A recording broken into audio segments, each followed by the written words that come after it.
자, 오늘 맥성경 일독 이번에는 신약으로 들어갑니다. 이제 신약으로 들어가는데 오늘은 마태, 마가, 누가 뭐 1장 뭐 2장 뭐 이렇게 할 이유는 없고요. 전체 털거리 속에서 하나님께서 보여주는 내용을 보려고 합니다. 오늘 오전에 여호와 아버지의 집, 그 아버지의 집에서 예배 드리는 것을 놓치지 마시라고 했지 않습니까? 거꾸로 말하면 이렇게 말할 수 있습니다. 한번 따라해 주세요. 예배하는 그곳이 아버지의 집입니다. 우리가 일주일에 한번 오전에 이렇게 나와서 오후에 나와서 하나님께 예배 드리잖아요. 이곳이 아버지의 집이랍니다. 근데 여러분들이 좀 확장하셔야 돼요. 뭘 확장해야 되냐면 아버지의 집의 개념을 영으로 확장시켜야 돼요. 이곳만 예배의 자리, 아버지 집이 아니라 부르신 그곳, 가정에서 또 직장에서, 알바 현장에서, 도서관에서, 그곳에서 아주 짧지만 아버지를 찾고 아버지를 예배할 때 그곳이 아버지의 집이 됩니다. 오늘 탕자가 아버지 집에 왔잖아요.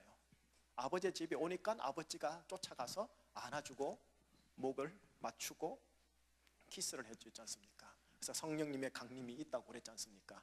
마찬가지로 여러분들이 꼭 예배당에서만이 아니고 집에서, 가정에서, 삶의 현장에서 잠시 찰나에 하나님 아버지께 영광을 돌릴 때 그곳이 아버지의 집이 되고 아버지께서 오셔서 목을 안아주시는 성령의 강림하심을 허락하십니다. 그렇게 아버지의 집, 거기서 예배를 드리는 자들이 됐으면 하는 바람입니다. 자, 그 아버지의 원래 이름이 뭔지 아세요? 만군의 여호와 하나님. 만군의 여호와 하나님. 우리가 맥성경을 하면서 신약, 구약, 창세기부터 시작했잖아요. 그때 저는 여러분들에게 하나님 이름을 뭐라 가르쳐 드렸죠? 만군의 여호와.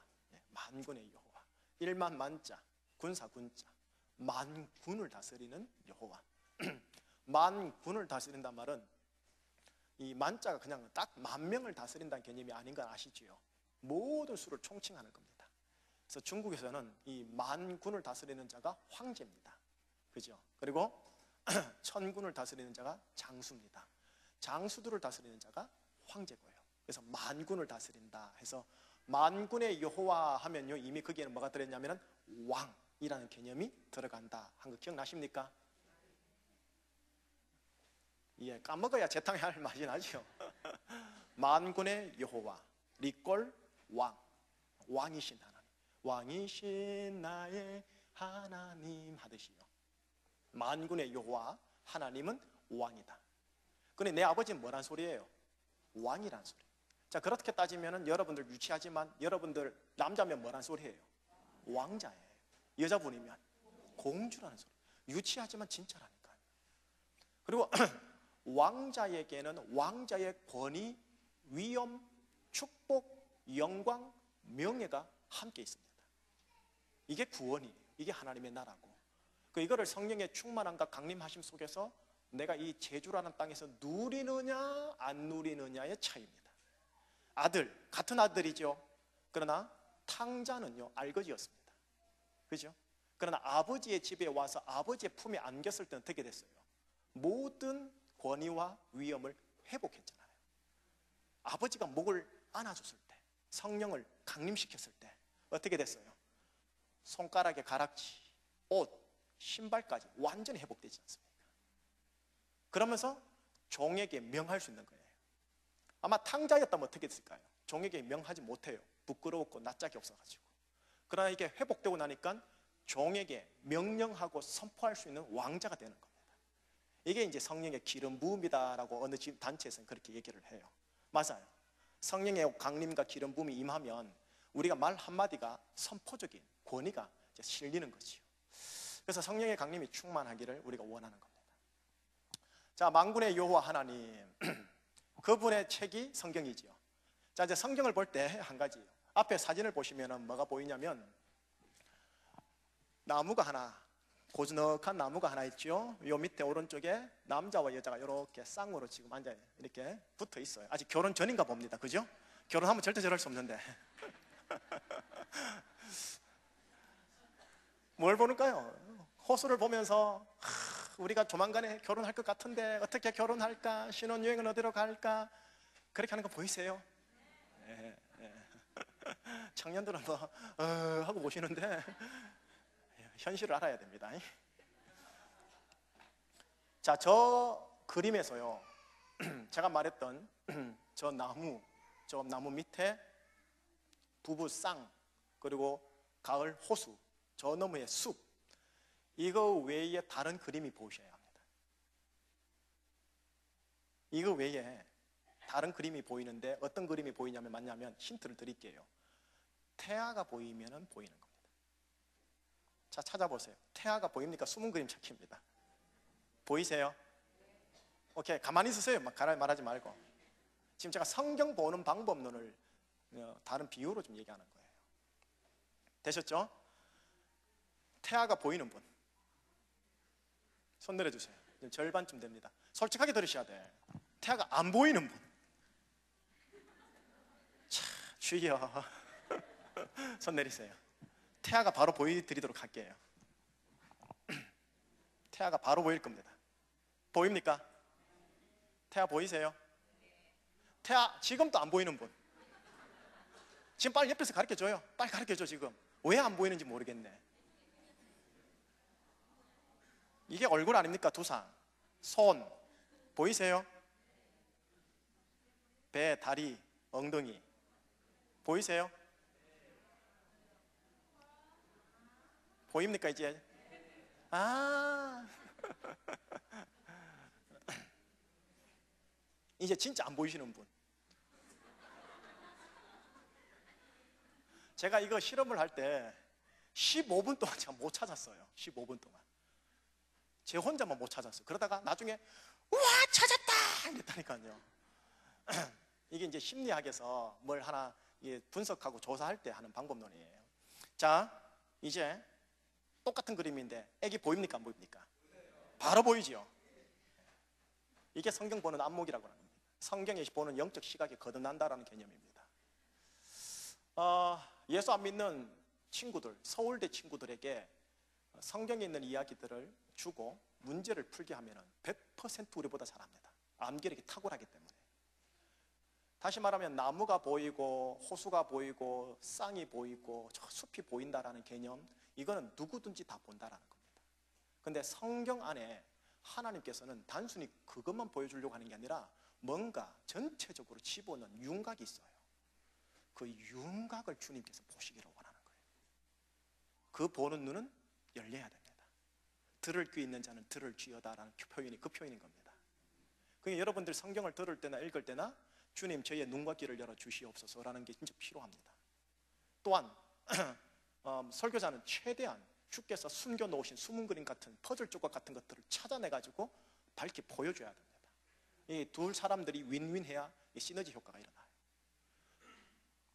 자, 여러분들이 이렇게 그러면 성경에서 뭘 봐야 되느냐면요, 딱 예수 그리스도 성부 하나님, 그 두 분만 보면 다 본 겁니다. 예수 그리스도 그리고 성부 하나님, 만군의 여호와 하나님과 예수 그리스도, 그 두 사람만 찾아내면 되는 겁니다. 창세기에서도 찾아내고 요한계시록에서도 찾아내는 작업, 그거를 여러분들이 지금 한다 생각하면 됩니다. 자, 여기까지가 서론입니다. 이제 서론을 끝내고 이제 여러분들과 함께 지난주 약속했던 바 마태복음을 읽어오시옵소서 라고 한 것 확인하는 시간을 가지겠습니다. 자, 우선 성경 읽기표를 안 가지고 왔습니다. 가지고 왔어요. 예, 그거보다는 한번 보여주십시오. 마태복음 전체를 28장을 읽어오시면 됩니다. 예, 다 읽으신 거죠? 예. 예. 너무나 잘해 오셨어요. 예.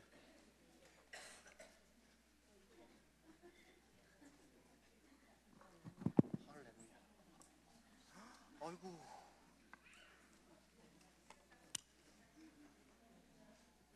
지금 75 어른이 읽어왔습니다. 그 밑으로 안 읽어오신 분들 알아서 하세요. 그냥 알아서. 75 어르신께서 다 읽었습니다. 신약을 지금. 이야, 눈이 얼마나 아플 텐데. 축복과 장수가 있을지어다.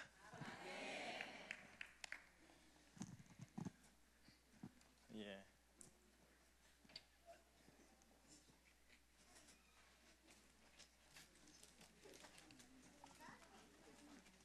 목사님 너무 유치하게 하지 마세요 라고 하시겠는데요, 여러분들이 제가 유치하지 않도록 열심히 잘 읽어와 주시기를 부탁을 합니다. 할렐루야.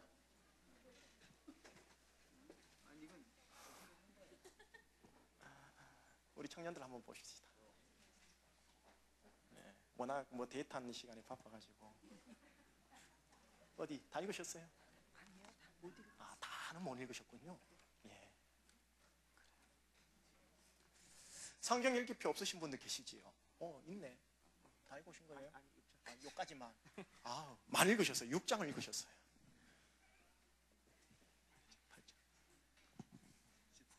14장.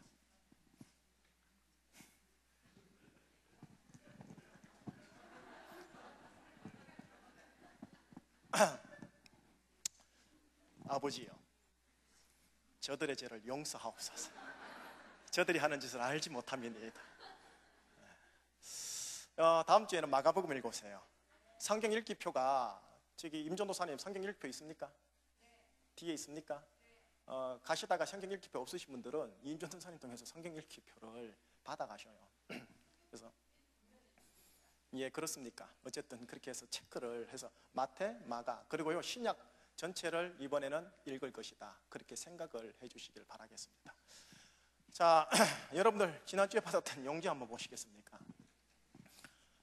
우리가 만군의 여호와 하나님, 왕이신 하나님 해서 창세기가 시작되다가 출애굽까지 간 거예요. 그러다가 시간이 없어서 제가 바로 신약으로 건너뛴 겁니다.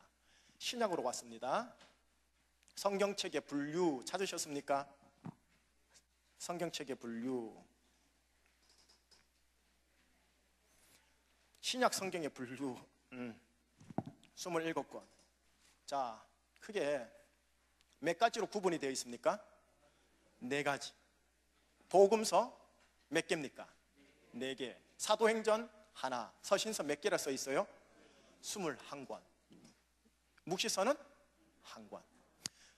27권이 있는데요, 27권을 쭉 꿰뚫는 한 단어가 뭐냐? 복음입니다. 복음. 그럼 복음이 뭔가요? 라고 물어보면은 알 것 같기도 하고 모를 것 같기도 하고 해요. 특히 복음주 라인에 있는 성도님들께서는 예수 그리스도께서 십자가에 못 박혀 달려 돌아가신 겁니다 라고 해요. 그런데 복음에는 여러 국면이 있어요. 십자가 관점으로 보는 국면이 있고요, 아니면 구약 전체부터 해서 요한계시록까지 공통적으로 꿰뚫어내는 바로 이 왕의 개념을 가지고 복음을 설명할 수도 있어요. 그래서 저하고는 신약을 가면서 왕의 개념을 가지고 지금 풀어나갈 거란 말이에요. 구약 만군의 여호와 하나님, 다른 말로 왕이신 하나님. 왕이신 하나님을 내가 아빠 아버지로 모시니 나는 뭐라고요? 왕자, 공주. 이런 지금 기본 개념을 인지하셔야 됩니다. 그러는 가운데 하나님의 독생자가 있습니다. 누구시죠? 이름이? 예수님. 그분이 독생자인데 부활 승천하고 나서 이제 맏아들이 됩니다. 큰아들이 되고요, 우리가 전부 다 아들들 되는 겁니다. 그러니 예수님 또 왕자시고 왕이시고, 우리들도 그럼 뭐란 소리예요? 왕자, 공주고 왕이라는 개념이에요. 이거를 성령의 충만함 속에서 감화 감동으로 들어오기 시작하면요, 권능적인 흐름이 흘러가요. 자, 거기까지는 안 나갈게요, 아직까지는. 자, 일단 그러면 복음, 왕의 관점에서 복음을 설명합니다. 요한복음 18장 37절을 한번 찾아보세요.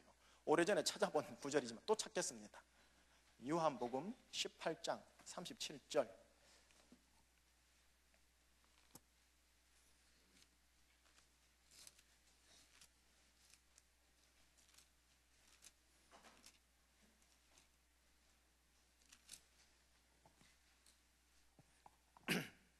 빌라도라는 총독이 예수님에게 물어보는 겁니다. 시작.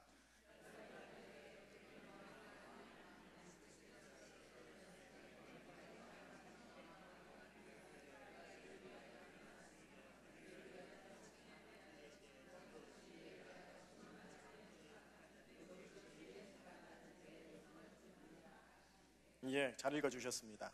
빌라도가 묻지요, 네가 왕이 아니냐? 예수께서 뭐라 합니까? 네 말과 같이 내가 왕이니라. 내가 왕이니라. 내가 이를 위하여 태어났으며 이를 위하여 세상에 왔느니라. 복음주의 신학에서는요, 예수님이 십자가에 달리시기 위하여 왔습니다 라고 얘기합니다. 그러나 십자가에 달리시기 위하여 오신 예수님이 누구냐라고 한꺼풀 더 벗겨버리면 누구가 되냐면은 왕으로 오신 겁니다. 왕으로 왔는데 십자가에 달려 돌아가셨다라는 겁니다. 왕의 역할 중에 가장 결정적인 역할이 십자가에 달려 돌아가는 거라는 것을 좀 이따가 설명해 드릴게요. 예수님은 왕입니다. 자, 예수님이 왕이라면 여러분 기억할 게 있어요. 왕 하면 또 하나가 바로 붙어야 돼요. 왕국, 나라요, 나라. 36절 읽어봐요. 36절 시작.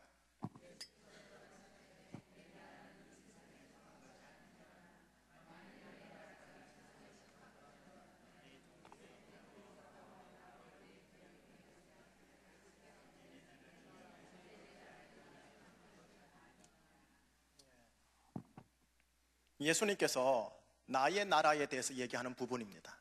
나의 나라는 이 세상에 속한 것이 아니다. 내 나라, 하나님의 나라, 예수님의 나라가 이 세상에 속한 것이었더라면 내 종들이 정치적으로 군사적으로 싸워 나로 유대인들에게 넘겨지지 않게 하였으리라. 내 나라는 여기에 속한 것이 아니니라. 자, 여기에서 정리해야 됩니다. 우리가 말하는 왕이신 하나님, 성부 하나님, 그분을 그대로 보여주시는 본체 되시는 예수 그리스도, 이분이 예수님이 왕 대신 하나님을 보여주고자 이 땅에 오신 겁니다. 그래서 왕이십니다. 왕은 나라가 있어야 됩니다. 왕국이 있어야 됩니다. 킹덤이 있어야 됩니다. 근데 예수님이 지금 뭐라고 얘기하냐면 내 나라는 여기에 속한 것이 아니다. 육체의 것이 아니다. 3차원적인 것이 아니다. 이 땅의 것이 아니다라고 얘기하면서 하늘의 것을 전제하고 영의 것을 전제하고 있는 겁니다. 그래서 주님께서 가르쳐 주신 기도가 하나님의 나라가 이 땅에 오게 하옵시며 아버지의 뜻이 하늘에서처럼 이곳에 이 땅에 이루어지게 하옵소서라고 합니다. 그래서 하나님의 나라는 대한민국, 일본, 요르단, 미국처럼 지역적으로 딱 잘라가지고 이건 하나님의 나라다라고 할 수 있는 게 없다라는 겁니다. 하나님의 나라는 너희 안에 있느니라 라는 표현처럼 내 심령이 하나님의 나라가 되는 수도 있습니다.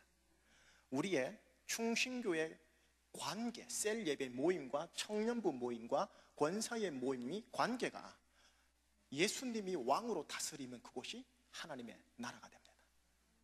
마치 조금 전에 말한 것처럼 우리가 예배하는 그곳이 아버지의 집이다라고 얘기하는 것처럼요, 우리가 예수의 왕되심을 인정하는 두세 사람이 모인 그곳이 하나님의 나라다라고 하는 겁니다.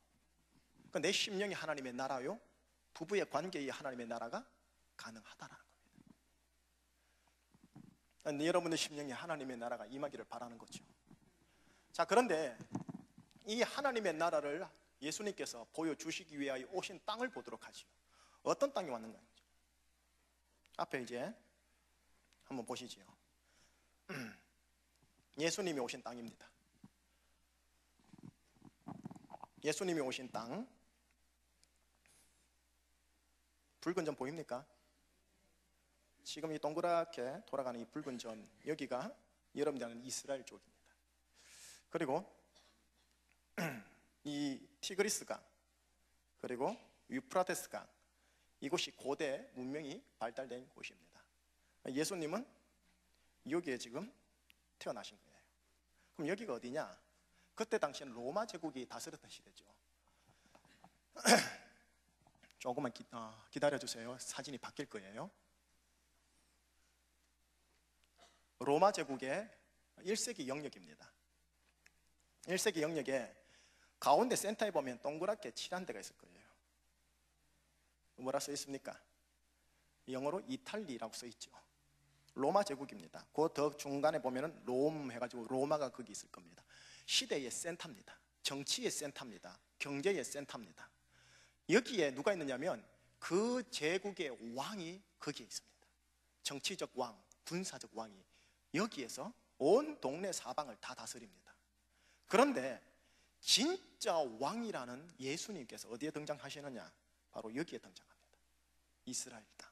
그런데 이 이스라엘이 이 3차원적 지구의 관점, 인간의 관점에서 보면은 특히 아구스투누스가 다스리는 이 로마 황제 가이사가 다스리는 로마 제국에서는 어디예요? 동쪽 제일 변방입니다. 그죠? 자, 여러분들 세상적으로 생각해 보십시다. 로마 제국에 우리가 살고 있습니다.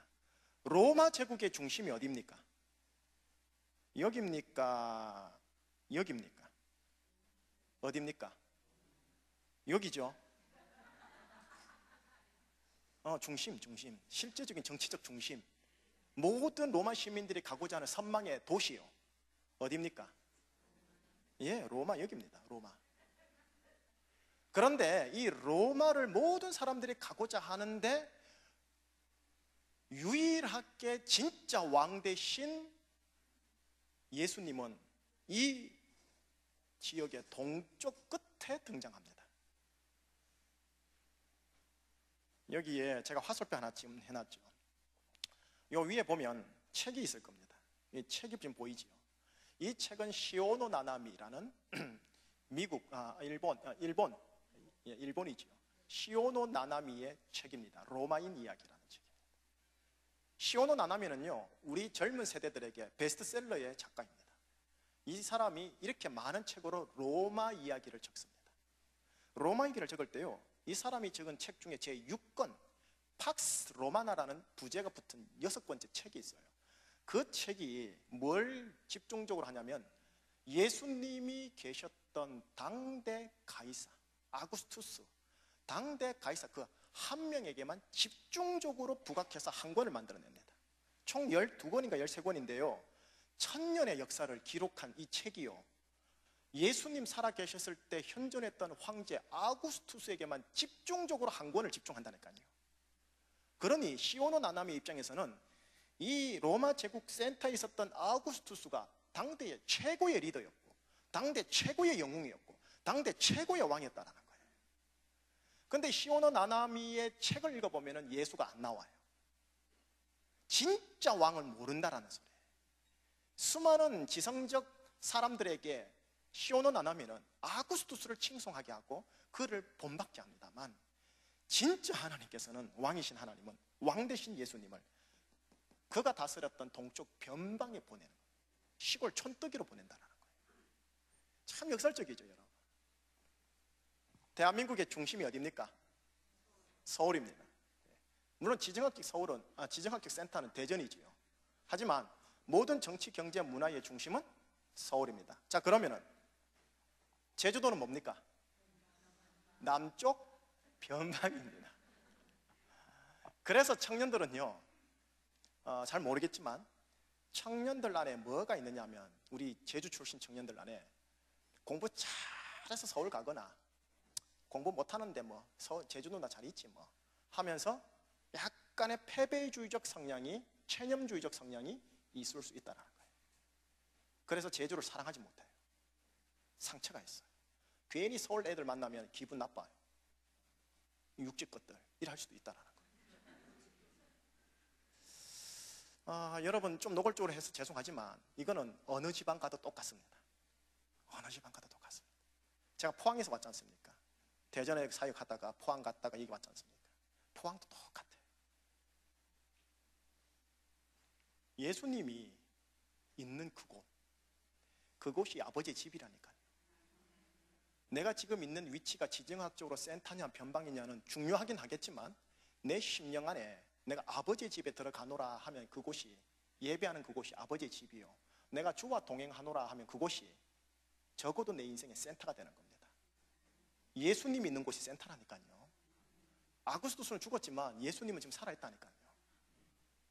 예수님이 있는 곳이 센터라니까요. 저는요, 제주에 있는 청년들 축복하고 싶은 거예요. 물론 저래가지고 점핑해가지고 서울 가려고 하는지는 모르겠는데, 있는 곳을 사랑하지 아니하는 자 하나님이 더 큰 거 안 줍니다. 지극히 작은 것에 충성하는 자에게 좀 더 큰 거를 주십니다, 주님은. 그러니 제주 사랑하셔야 됩니다. 목사님 제주 살아보세요 그 말 나오는가? 라고 말하지 마세요. 하나님은 더 잘 아십니다, 제주에 대해서. 동쪽 변방이에요. 동쪽 변방 이스라엘 속에서도 예루살렘이 센터거든요. 센터에 안 태어나요. 어디에 태어나요? 갈릴리 지역 촌구석에 나사렛에서 태어난다니까요. 예수님 있는 곳이 변방이지만 영으로 봤을 때는 중심이라니까요. 이 의식으로 기독교인들이 사셔야 돼요. 여러분들은 왕입니다. 왕은요, 자기 있는 이곳에서 다스리셔야 됩니다. 다스리다가 하나님이 허락하시면 그 자리를 인도하십니다. 그러면 가십시오. 환송해 드리겠습니다. 여기 있는 것을 사랑하셔야 돼요.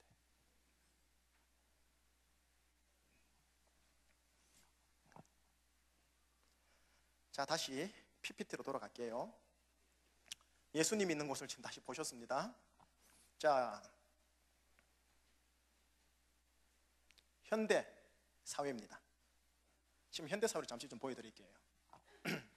색깔 좀 칠할게요. 지금 여러분들이 보는 곳이 이스라엘입니다. 붉은색 보이죠? 그리고 지금 한창 시끄러운 데가 어디냐면은 이라크입니다. 그리고 시리아입니다. 왜 시끄러운지 아세요? 얘 때문에요. IS 때문에. 정확하게 말하면 ISIS입니다. ISIS라고 불러요. 그냥 부를 땐 ISIS. 시리아, 그다음 이라크, 그걸 붙여가지고 IS라고 그래요. 그리고 이슬람을 형용사로 뭐지? 하여튼 이슬람틱 스트레이트 오브 시리아 앤 이라크 해서 ISIS라고 불러요. 근데 얘네들이요, ISIS가 여러분들이 잘 모르시는데 무서운 놈인데, 이들은 ISIS 자체가 목적이 아니에요. 정확하게 말하면 ISIL이 목적이에요. ISIL, ISIL이라고 부릅니다. ISIL. 이건 미국도 잘 알아요. 그리고 웬만한 이슬람 공부를 하시는 분들도 잘 알고요. 얘네들은 ISIL을 목표로 합니다. ISIL을 목표로 해서 이라크, 시리아를 지금 집중 공략하고 있는 거예요. 그리고 예수 믿는 자들이나 소수 종족들을 계속 참수시키는 거고요. 그럼 ISIL이 뭔데요? ISIL이 뭐냐 하면은 이슬람 스테이트 오브 이거 뭐죠? 이라크 앤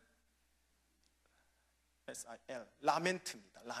라멘트가 뭐냐면요, 이게 세계사에서 나오는 단어인데 지금 보일 겁니다. 곧 검정색 보입니까? 빨간색? 제가 동그랗게 칠한데요. 여기요. 여기가 라멘트라는 지역입니다. 여기가 라멘트라는 지역이에요. 이 라멘트라는 지역을 이슬람화하는 게 이들의 목적입니다. 근데 이들이 가장 걸리는 게 어느 나라인 것 같아요? 이스라엘인 거예요. 그러니까 지금 기독교를 치고 있고 소수 종족을 치고 있는 거는 전국적으로 누굴 치려고요? 이스라엘을 치려고요. 이스라엘. 저는 여러분들을 섬기기 위하여 제주로 파송받은 목사입니다. 제주에 왔기 때문에 제주를 알고, 제주를 알므로써 여러분들을 알게 되고, 또 여러분들을 알므로써 제주를 알게 되어집니다. 그리고 제주의 고통과 아픔을 가지고 하나님 나라로 가고요. 동시에 여러분들이 섬기고 있는 교회에 말씀을 맡은 종들은요, 전 세계가 흘러가는 그 세계사를 알고 있어야 됩니다. 그래야 때를 따라 양식을 제대로 나눠줄 수가 있기 때문에 그렇습니다. 저를 위해 기도해 주셔야 합니다. 제가 전 세계사에 흘러가는 그 정보를 제대로 잘 취합하면서도 제주의 지역 독특한 정서를 제대로 파악하면서도 한 영혼 한 영혼의 아픔과 눈물을 제대로 보는 그런 자가 되어서 복음으로 말씀을 제대로 해석해낼 수 있는 자가 되게 달라고요. 이거는 단순히 분석력으로만 안 되고 성령의 충만함이 기본 전제가 깔려야 됩니다. 한 사람의 심령의 아픔부터 하여 재림 예수 그리스도가 오시는 세계사까지 전체를 좀 꿰뚫어야 되는 상황에서 지금 여러분들에게 지형적인 관점에서 IC를 먼저 좀 가르쳐 주는 겁니다. 남 얘기 같지만 들으셔야 합니다. 이스라엘이 때가 되면 하나님께로 돌아오게 돼 있어요. 유대인들이요. 지금도 조금씩 돌아오고 있지 않습니까? 그 정세를 보면서 재림 예수님이 언제쯤 오겠다 하고 대략 추측하는 겁니다. 근데 이거를 방해하는 게 뭐라고요? 지금 정치적으로는 ISIS라니까요. 예수님의 재림이 딜레이 되게 만드는 거예요. 그러니 여기에 있는 기독교인들이 기도를 많이 요청을 합니다. 서방 기독교나 우리 1세기 기독교인들한테 ISIS가 우리를 침범하지 못하도록, 침범하더라도 배교하지 않도록. 왜? 이방인의 숫자가 채워지면 주님 오신다 했고요, 요한계시록에 보면은 순교자의 피가 채워지면 온다고 되어 있습니다. 그러니 지금 ISIS나 ISIL에서 순교당하고 있는 자들의 피가요 계속 차곡차곡 채워지고 있는 거예요. 지금 다행스럽게 배교했다라는 말은 안 들려와요. 전부 다 참수형으로 죽는 것밖에 안 보이죠. 그런 상황에서 편안하게, 그들보다는 편안하게 제주에서 신앙생활하는 우리들은 이런 거시적인 흐름 속에서 어떻게 기도해야 될 것인가 생각은 해보셔야 합니다. 물론 오늘 축도 마치고 당장 집에 가시걸랑 먹고 사는 것 때문에 헉헉 거리시겠지만, 부르신 곳에서 예배하세요. 부르신 곳에서 예배하면서 그 속에서 오늘 목사님을 통해 들었던 하나님 아이시슨가 아이실인가 뭐 이상한 거 있잖아요. 그 속에 하나님이 은혜가 하나님의 나라가 임하게 해주세요 라고 기도하시라는 거예요. 그 기도가 상달돼서 그쪽으로 화답이 되는 거고, 우리는 모르지만 여러분들은 상급을 차곡차곡 쌓아놓는 겁니다. 이게 선교적 교회예요. 이게 선교적 중보기도예요. 이것까지 나가셔야 돼요. 예수님이 계셨던 현 시대의 모습을 좀 보았습니다. 조금 전에 봤던 티그라스 유프라테스강, 푸른색 보이죠? 지금 곡창지대입니다. 그래서 아브라함이요, 저 푸른색 띠를 따라서 올라갔다가 내려온 겁니다. 직선으로 못 옵니다. 여기가 바로 예수님이 거하셨던 곳입니다.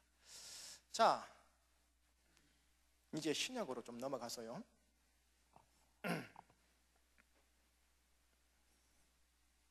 이제 예수님을 소개를 좀 이제 하도록 하겠습니다.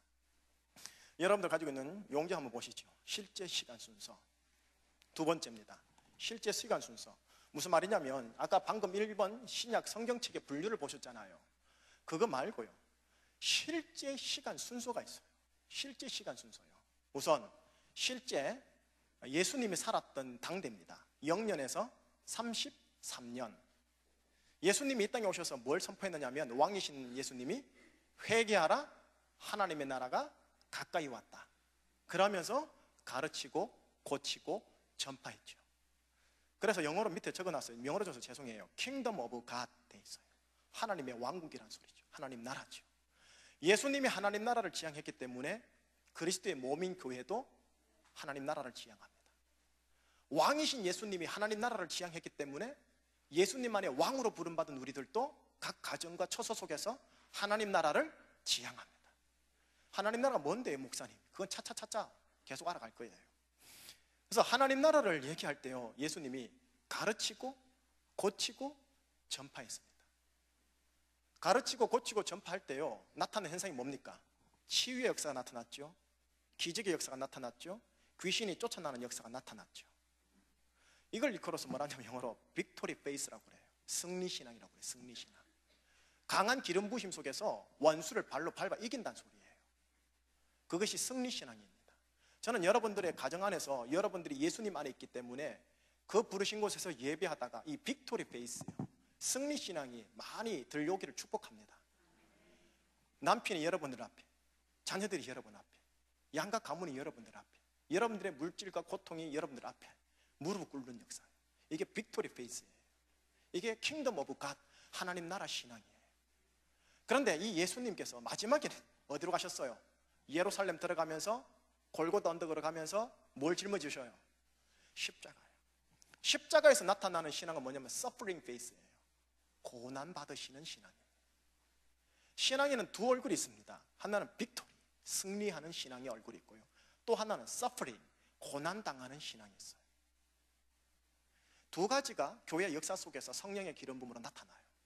사도 바울, 놀라운 빅토리 페이스를 사도행전에서 나타내지만 매를 맞고 굶주림 당하고 고통 당하고 돌에 맞아 죽고는 서프링 페이스도 같이 있었어요. 그러니까 우리들의 신앙은요, 두 가지가 다 나타나야 됩니다. 승리하는 신앙, 고통당하는 신앙. 고통당하는 것도 예수님 때문에 고통당하는 거죠. 내가 억울하게 고통당하는 게 아니고 예수님 때문에요. 내 죄 때문에 당하는 거 말고요. 빅토리 페이스, 이 승리 신앙이 오늘날 한국 교회 속에서 제주에서 나타나야 된다는 거죠.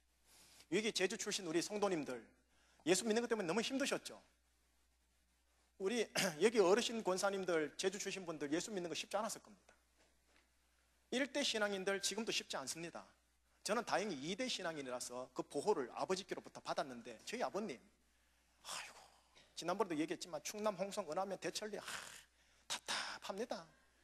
경주 김씨들 탁 집성천 모여가지고 하면서 막 자정부터 해가지고 이게 뭡니까, 제사 드리고 온 산을 쫓아다니면서 제사 드리고, 거기서 우리 막내 아버님께서 생각을 해보십시오. 두들겨 맞은 거를요, 자식 면전에서 두들겨 맞는 거를. 지금은 가까스로 신앙을 인정받는 정도라니까요. 서퍼링 베이스라니까요. 1대 신앙인데 그래 해왔는 거예요. 이제 여기에서 2대 신앙인 제가요, 서퍼링 베이스도 가져야 되지만 성령의 기름 부음 속에서 빅토리 베이스예요. 승리하는 신앙이에요. 예수 안 믿는 자들이 예수 믿는 자들을 향하여 뭘 함부로 말할 수 없을 정도의 승리 신앙이에요. 그거를 이제 우리가 제주에서 가져야 된다니까요. 그거는 딴 거 없습니다. 성령의 강림 외에는 다른 방법이 없습니다. 자, 이래가지고 이제 성령이 강림합니다. 성령이 강림하면서 사도행전이 시작되었어요. 사도행전이에요. 사도행전은 뭐냐? 성령의 능력과 나타남으로 뭘 세운다 써 있습니까? 교회를 세운다. 여기 핵심 주제는 뭐냐면 빌드업입니다. 빌드업. 빌드업. 계속 교회를 성령께서 세워나갑니다. 가정을 성령께서 세워나갑니다. 그리고 그 속에서 하나님의 나라를 드러내고 증거합니다. 사도행전을 통해 교회가 딱 세워지니까 그 다음 성령님이 하신 방법이 뭔지 아세요?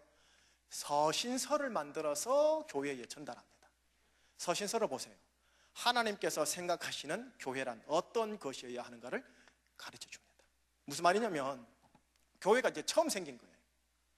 교회가 처음 생기다 보니까 교회 전통이 뭔지, 질서가 뭔지, 교회에 어떻게 해야 되는지 문화도 모르는 거예요.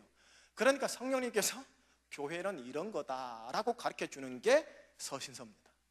그래서 성령 충만은 받았는데, 불은 받았는데, 예수는 증거하는데 교회가 질서도 없고 뭐 자기 은사 받았다고 지 마음대로 하고 뭐 전통도 아닌데 전통인 양 고집 부리고 그러는 것에 대해서 교통 정리해 주는 게 서신서입니다. 근데 이 서신서의 핵심 주제가 뭐냐 하면 영어로 되어 있는데요, each other, 서로서로예요. 피차간이에요. 피차간. 네 은사 받았다고 네 혼자 나서지 말라는 거죠. 네 기름 부음 받았다고 혼자 똥꼬집 부리고 나서지 말라는 소리죠. each other. 성령님이 서신서를 통해 each other를 통해 함께. 교회 안에서 1등도 있고 10등도 있어요. 근데 함께. 그렇게 성령님은 교회가 생성되기를 원했던 거예요. 자, 이렇게 서신서를 주면서 교회가 이제 질서가 잡혔어요. 교회가 질서를 딱 잡히니까 다음 문제가 발생했어요. 그냥 뭐냐면은 이제 개인 한 사람 한 사람이 이 로마 제국 시대 속에서 어떻게 살아야 하나. 자본주의가 판을 치고 물질주의가 판을 치고 향락주의가 판을 치고 우상숭배가 판을 치는 로마 제국에서 어떻게 살아야 하나. 그래서 성령님이 주신 책이 마지막으로 마태, 마가, 누가, 요한, 복음서입니다. 순서가 이렇게 됩니다. 근데 이 복음서는 뭘 기록했느냐? 거기 써 있는데요, 교회 내 성도는 어떤 길을 가야 하는가를 예수님이 가신 길을 예로 가르쳐 주고 있다. 그래서 복음서에는 이런 단어가 종종 나와요. 예수님의 입으로 Follow me, 나를 따르라, 나를 따르라. 개인 한 사람 한 사람이 각자 주어진 위치에서 나를 따르라, 나를 따르라. 그렇게 복음서는 우리에게 예수님을 따라가야 한다라는 것을 마지막 기독교 한 사람 한 사람에게 가르쳐 주는 거예요. 자, 여러분, 오늘 축도받고 나가십니다. 예수님을 따르셔야 합니다. 그리고 서로를 기억하십시오. 이치 아들입니다. 내가 혼자서는 10발자국 갈 수 있는데 저 사람 생각해서 저 사람의 폭에 맞춰 5발자국 가는 겁니다. 이게 교회입니다. 영리 조직, 회사에서의 리더십은 안 되면 촛대뼈 까면 됩니다. 심할서 적게 하면 됩니다. 하지만 비영리 조직인 영적 공동체 교회에서는 그 리더십은 통해서는 안 됩니다. 주님이 행하신 섬김의 리더십이어야 합니다. 기다리고 참아주고 속 터지지만 또 기다리고 참아주고 해서 다 함께 가야 합니다. 여러분들의 가정 안에서 여러분들이 왕으로 부름받았다면 바로 가정을 그렇게 끌고 가셔야 돼요. 그렇게 주님께서 우리를 부르신 겁니다. 자, 그러면 복음서를 보시죠. 밑에 보면 복음서에 비중되어 있죠. 우리가 지금 예수님을 따라가야 되잖아요. 예수님을 따라가는데 가만히 보세요. 예수님이 총 몇 년을 사셨다고 합니까? 33년입니다. 근데 복음서를 가만히 보세요. 30년의 생애에 대해서는 마태, 마가, 누가, 요한이 거의 비중이 없습니다. 30년을 어떻게 살았느냐에 대해서는 거의 비중을 안 두고 있다는 소리예요. 성령님께서요. 긴 시간에 대해서는 말을 안 하고 있다는 소리예요. 말할 필요가 없다는 소리입니다. 그러면서 공생애예요. 요단강 세례 받았던 3년 갈릴리, 예루살렘 활동한 거를 보시면 그 정도로 집중적으로 적습니다. 그런데 더 희한한 건 뭐냐면 성령님께서요 3년 후에 이제 예루살렘 들어가요. 예루살렘 입성해서 일주일 만에 예수님이 갈보리 언덕에서 십자가에 달려 돌아가시죠. 갈보리 언덕 십자가 달려 돌아가시는 기간이요 물리적인 시간으로 일주일이에요. 일주일. 그런데 성령님은 이 일주일의 시간을 사복음서의 대부분을 할애합니다. 긴 30년의 시간을 기록은 아예 생략을 확 해버리고요 놀라운 하나님 나라의 승리신앙이죠. 승리신앙, 가르치고 고치고 전파하는 승리신앙은 짧게 기술하고요 마태, 마가, 누가, 요한 전부 다 예루살렘성 입성하여 예수님이 골고다 언덕 십자가에 달려 돌아가시는 그 일주일의 기간을 성령님이 집중 조명합니다. 그러면서 1세기 로마 제국 기독교인들을 향해서 예수님의 길을 따라야 한다는 게 무엇인가에 대하여 감을 잡아줍니다. 예수님을 따른다는 건 골고다 언덕 십자가의 길로 함께 올라가는 것이구나. 그걸 가르쳐주는 겁니다. 하나님 나라를 가르치고 고치고 증거하는 놀라운 승리 사역을 하다가도 하나님께서는 결국 우리를 십자가로 끌고 가는 겁니다. 자기 죽음으로 끌고 가는 겁니다. 그 속에서 예수와 함께 죽게 만드는 것이 하나님의 예수님의 종국적인 길입니다. 그것이 사복음서 전체 틀거리를 통해 성령님이 우리에게 가르쳐 주시고자 하는 메시지입니다. 여러분 예수를요 믿어가지고 30년을 믿었다 합시다. 근데 자기가 예수와 함께 십자가에 죽었다라는 그 길을 가지 아니하면 마치 여러분들의 30년은 아무 쓸모짝이 없는 게 됩니다. 근데 이제 예수를 갓 1년 믿었어요. 1년을 믿었는데 이 복음의 핵심을 알고 자기가 죽고 내 안에 예수의 영이 사는 쪽으로 가면은 여러분들의 집중 스포트라이트 성령의 조명을 받습니다. 나중된 자가 처음 돼버립니다. 신앙 회수 장할 게 아니라니까요. 내가 얼마나 예수와 함께 죽었는가를 인정하느냐가 중요한 거라니까요. 자 옆에 보세요. 뒷면입니다. 4복음서에 모두에 나오는 예수님의 사건이 무슨 말이냐면 마태, 마가, 누가, 요한복음을 보면요 마태에도 나오고 마가에도 나오고 누가에도 나오고 요한에도 나옵니다. 그런 4복음서에 공통적으로 나오는 사건이 있죠. 4복음서에 공통적으로 나온다는 말은 중요하다는 소리예요? 안 중요하다는 소리예요? 중요하다는 소리예요. 만약에 마태만 나오면 뭐 난이도는 하다. 하지만 마태, 마가, 누가, 요한 다 나오면 수능에 나온다 안 나온다? 반드시 나오는 겁니다. 그런 개념인 거예요. 근데 이제 보세요. 표를 보세요. 예수님의 3년 공생의 사역에 있어서 마태, 마가, 누가, 요한에 공통적으로 나오는 사건이 4가지밖에 없어요. 예수님의 세례, 갈릴리에서 전도 시작, 금식에 대한 문제. 자, 여러분들이 조금 관심 있는 능력 표적으로는 뭐가 있습니까? 오병이어의 기적만 기록되어 있다는 겁니다. 우리가 빅토리 승리, 이 승리신앙에 있어서의 놀라운 표적, 능력, 기름 부음의 은사적인 것 나타나야 합니다. 그래서 하나님께서 이기신다는 걸 보여줘야 하는데 4복음서에 나타나는 공통적으로 나타나는 3년 공생애 속에서의 능력 사역은 오병이어 사건밖에 없습니다. 오병이어 사건 또 왜 나타나는 줄 아세요? 지금 시간이 없어서 그냥 설명만 해드릴게요. 이들이 오병이어 사건을 터뜨리니까 놀라 자빠진 거죠. 그래서 이들 어떻게 해요? 이들이 예수님을 임금 삼으려고 합니다. 요한복음 6장에 그래 되어 있어요. 그랬더니 예수님이 산으로 도망하더라라고 기록이 되어 있어요. 도망하더라. 예수님이 왕 아닙니까? 근데 이들이 임금 삼으려고 한다니까요 지금. 그런데 예수님이 도망하더라라고 되어 있더라는 거예요. 왜냐? 예수님의 왕의 개념은 내 나라는 이 땅에 속한 것이 아니요 개념인데 무리들은요 먹고 사는 문제를 해결해 주니까 이 땅의 왕으로서 예수님을 모시려고 했던 거예요. 같은 왕이지만 개념이 다른 거예요. 그래서 예수님은 그 자리를 피해버린 거예요. 그리고 나서 제자들로 하여금 먼저 가라 하고요, 예수님은 밤에 몰래 나와서 갈릴리 호숫가 바닷가 위로 올라가가지고 가서 건너편 갈릴리 사는 바닷가를 가버려요. 거기에서 제자를 만나요. 그리고 무리들은 어디 갔는지 모르잖아요. 그러다가 찾다가 제자들과 함께 있는 것을 보고 예수님께서 언제 여기 왔나이까 주여 이랍니다. 그런데 예수님이 하는 말이 있어요. 너희들이 나를 찾는 것은 표적을 본 까닭이 아니요. 무슨 말입니까? 오병이어의 기적을 봤는데 그거를 예수님은 너희들이 나를 찾는 까닭이 표적을 본 까닭이 아니오라고 합니다.